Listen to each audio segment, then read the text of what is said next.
Swastiastu. Perkenalkan, nama saya Niputu Indah Pradina Tasya dan teman saya Niputu Apriliani dan Luhitas Janingsih. Di sini kami dari kelompok 4 akan mempresentasikan mengenai materi analisis sumber dan penggunaan modal kerja. Yang pertama yaitu pengertian dana dan modal kerja.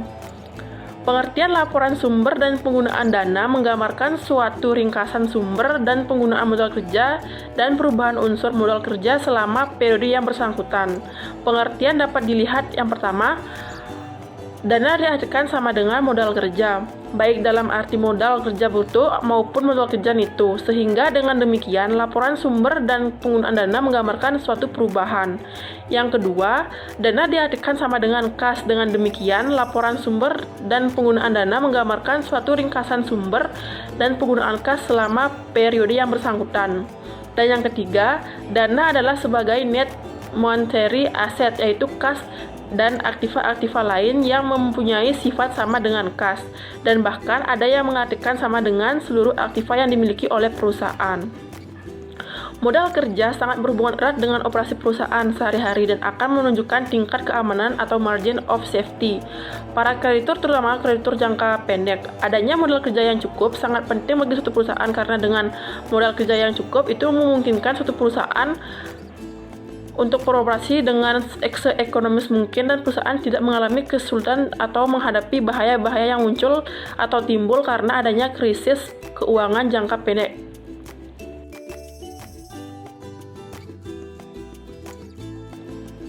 Secara umum, konsep atau definisi modal kerja dapat dilihat dari 3 konsep. Yang pertama, konsep kuantitatif.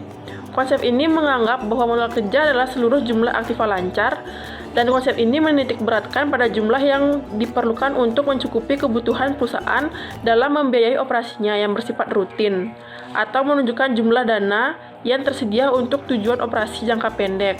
Konsep ini tidak mementingkan kualitas dari modal kerja, apakah modal kerja dibiayai dari modal para pemilik, hutang jangka panjang maupun hutang jangka pendek, sehingga dengan modal kerja yang besar mencerminkan margin of safety para kreditur jangka pendek yang besar juga. Bahkan disebutkan menurut konsep ini, belum tentu modal kerja yang besar menjamin kelangsungan operasi perusahaan yang akan datang.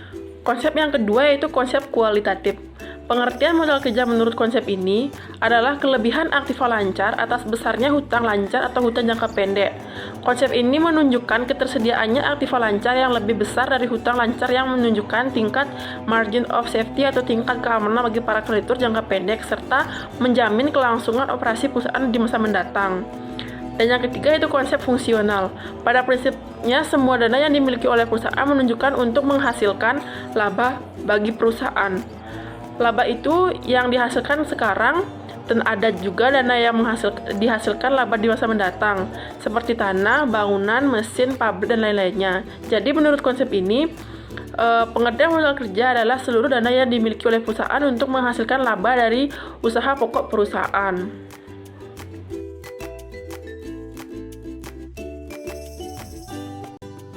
Pentingnya modal kerja. Ketersediaan dana yang dimiliki oleh perusahaan dalam menjalankan operasinya untuk memenuhi kewajiban-kewajiban jangka pendek yang berhubungan dengan kelancaran operasi atau jalannya perusahaan dapat dilihat pada ketersediaan kas, pembelian bahan, persediaan bahan, produksi, penjualan, ataupun dari kondisi ini akan terjadi penjualan tunai dan penjualan kredit. Penjualan tunai akan menyebabkan kas bertambah dan penjualan kredit menimbulkan tagihan piutang. Piutang yang belum ditagih merupakan modal kerja potensial. Ketersediaan dana yang cukup memungkinkan perusahaan dapat berjalan secara efektif. Keadaan ini memberikan beberapa keuntungan bagi perusahaan. Yang pertama itu melindungi perusahaan terhadap krisis modal kerja karena turunnya nilai dari aktiva lancar perusahaan. Yang kedua itu dapat membayar semua kewajiban-kewajiban jangka pendek perusahaan tepat pada waktunya. Dan yang ketiga itu menjamin dimilikinya kredit standing perusahaan semakin besar dan memungkinkan perusahaan dapat menghadapi bahaya-bahaya atau kesulitan keuangan yang mungkin terjadi. Yang keempat itu memungkinkan perusahaan untuk memiliki ketersediaan dan jumlah yang cukup untuk melayani para konsumennya. Yang kelima, memungkinkan perusahaan untuk memberikan syarat kredit yang lebih ringan kepada para pelanggannya. Dan yang keenam, memungkinkan bagi perusahaan untuk dapat beroperasi dengan lebih efisien karena tidak ada kesulitan untuk memperoleh barang ataupun jasa yang dibutuhkan.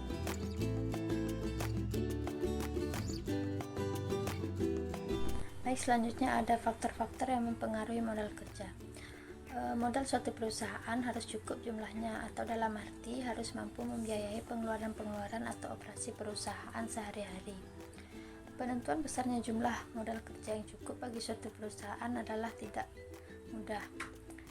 Berikut ada beberapa faktor-faktor yang mempengaruhi modal kerja. Yang pertama yaitu sifat atau tipe perusahaan. Modal kerja pada suatu perusahaan jasa relatif lebih kecil dibandingkan dengan modal kerja pada perusahaan industri. Karena perusahaan jasa tidak memerlukan investasi yang besar dalam kas, piutang maupun persediaan. Apabila dibandingkan dengan perusahaan industri, maka keadaannya sangatlah berbeda. Karena perusahaan industri harus mengadakan investasi yang cukup besar dalam aktiva lancar agar perusahaan tidak mengalami kesulitan dalam operasi sehari-hari. Yang kedua ada waktu yang dibutuhkan untuk memproduksi atau memperoleh barang yang akan dijual serta harga persatuan dari barang tersebut. Kebutuhan modal kerja suatu perusahaan berhubungan langsung dengan waktu yang dibutuhkan untuk memperoleh barang yang akan dijual maupun bahan dasar yang akan diproduksi sampai dengan barang tersebut bisa dijual. Semakin panjang waktu yang diperlukan untuk memproduksi atau memperoleh barang tersebut, maka semakin besar modal kerja yang dibutuhkan oleh suatu perusahaan. Di samping itu, harga pokok persatuan barang juga akan mempengaruhi besar kecilnya modal kerja yang diperlukan. Semakin besar harga pokok persatuan barang yang dijual, maka semakin besar pula kebutuhan modal kerja untuk membiayainya. Yang ketiga, syarat pembelian barang atau bahan dagangan. Syarat pembelian barang dagangan atau bahan dasar yang digunakan untuk memproduksi barang sangat mempengaruhi jumlah modal kerja yang dibutuhkan oleh perusahaan yang bersangkutan. Jika syarat kredit yang diminta pada waktu pembelian menguntungkan, maka akan sedikit uang kas yang harus diinvestasikan dalam persediaan bahan atau barang dagangan tersebut. Yang keempat ada syarat penjualan. Semakin lunak kredit yang diberikan perusahaan kepada para pembeli, maka mengakibatkan semakin besar juga jumlah modal kerja yang harus diinvestasikan dalam komponen-komponen piutang. Untuk memperkecil resiko adanya piutang yang tidak dapat ditagih, sebaiknya perusahaan memberikan potongan tunai kepada pembeli, karena dengan itu diharapkan pembeli akan tertarik untuk membayar hutangnya dalam periode diskonto tertentu. Yang kelima ada tingkat perputaran persediaan. Tingkat perputaran persediaan menunjukkan berapa kali persediaan tersebut diganti, dalam artian dibeli atau dijual kembali. Semakin tinggi tingkat perputaran tersebut, maka jumlah modal kerja yang dibutuhkan semakin rendah. Untuk mencapai tingkat perputaran yang tinggi, maka harus disediakan perencanaan dan pengawasan yang teratur dan efisien. Semakin cepat atau tinggi tingkat perputaran dan akan memperkecil resiko terhadap kerugian yang disebabkan karena penurunan harga atau karena perubahan selera konsumen.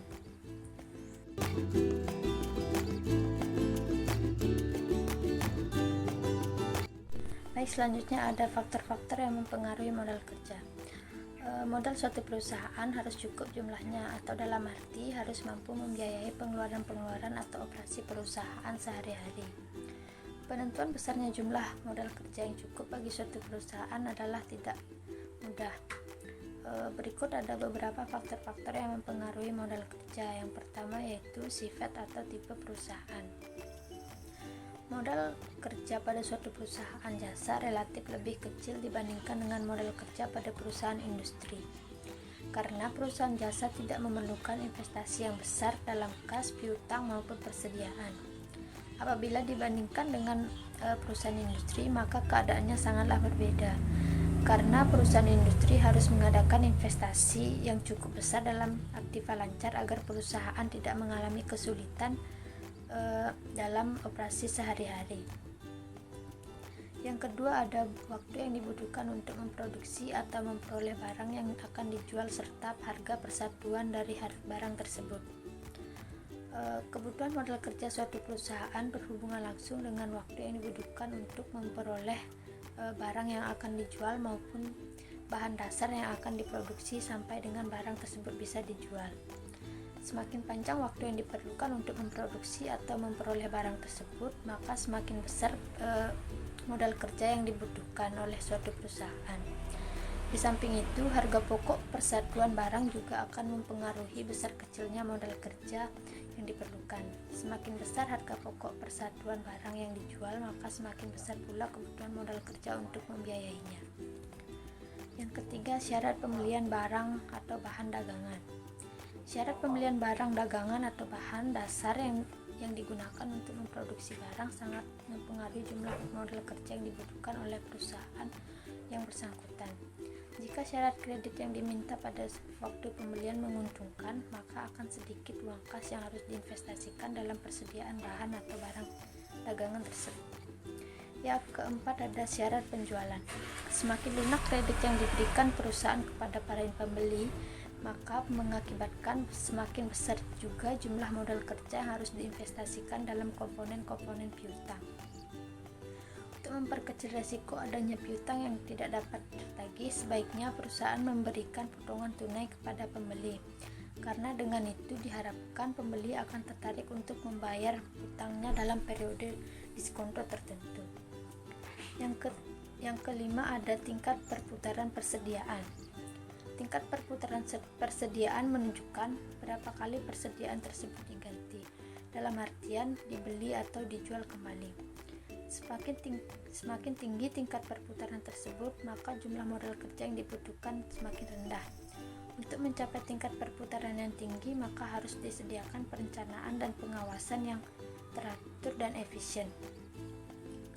Semakin cepat atau tinggi tingkat perputaran dan akan memperkecil resiko terhadap kerugian yang disebabkan karena penurunan harga atau karena perubahan selera konsumen.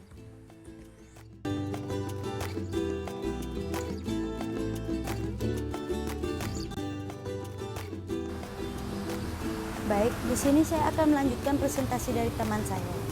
Materi selanjutnya yaitu penggunaan modal kerja. Penggunaan aktiva lancar yang mengakibatkan turunnya modal kerja adalah sebagai berikut. Yang pertama ada pembayaran biaya-biaya dalam operasi-operasi perusahaan meliputi pembayaran upah, gaji, pembelian bahan atau barang dagangan, suplai kantor, dan pembayaran biaya lainnya. Yang kedua ada pembayaran hutang jangka panjang meliputi hutang obligasi, hutang hipotek, dan hutang jangka panjang lainnya. Yang ketiga, ada kerugian yang diderita perusahaan karena adanya penjualan surat berharga atau efek atau yang sifatnya insidental. Yang keempat, ada pembelian aktiva tetap atau penambahan aktiva tetap yang mengakibatkan berkurangnya aktiva lancar. Yang kelima, yaitu pembelian atau penarikan saham kembali. Yang terakhir, adanya pembentukan dana atau pemisahan aktiva lancar untuk tujuan-tujuan tertentu dalam jangka panjang, misalnya dana peluncuran obligasi, dana pensiunan pegawai, dana ekspansi.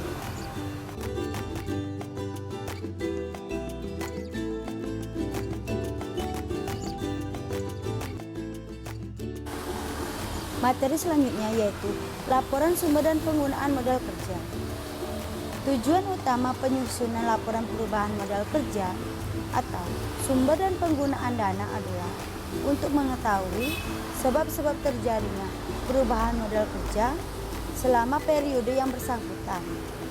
Informasi tentang sumber dan penggunaan modal kerja ini sangat penting, tidak hanya bagi manajemen perusahaan atau sebagai dasar perencana sumber dan penggunaan modal kerja periode-periode berikutnya, tetapi juga sangat berguna bagi para bankers atau kreditur jangka pendek lainnya, karena dengan mengetahui sumber dan penggunaan modal kerja perusahaan yang bersangkutan akan dapat digunakan sebagai dasar penilaian kebijaksanaan manajemen dalam mengelola modal kerjanya dan dapat digunakan sebagai dasar pengambilan suatu keputusan oleh bankers atau kreditur.